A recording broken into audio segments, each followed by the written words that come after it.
An exhibit recently opened in Ottawa. The topic of it, sex and sexuality. It received quite a bit of backlash, and even some ministers spoke up about it. This is for them. You say teens are not mature enough to handle some simple sex talk, to think that they would learn more from going with their parents on a walk.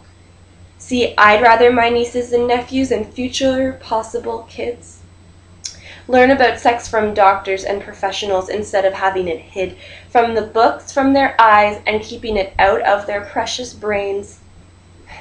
Guess what? They're gonna find out about it anyway.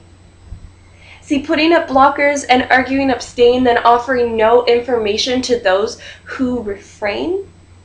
See, I would have rather have been uncomfortable with my teacher talking about condoms and STDs than having my teacher preach about the religion they believe. See, instead, I would have been armed with some of the facts. Instead, I got presented with an abstinence contract.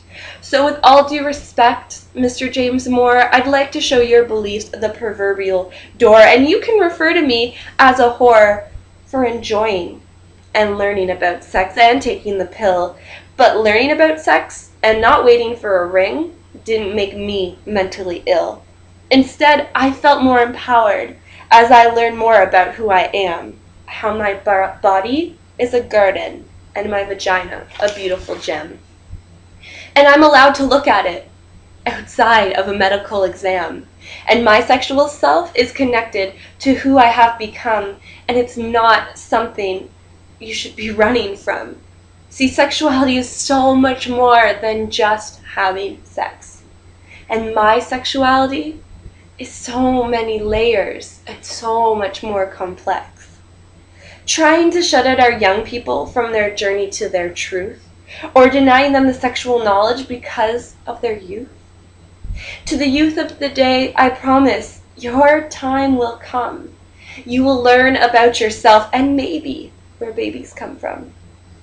And I'm sorry, you've been denied these basic biological facts.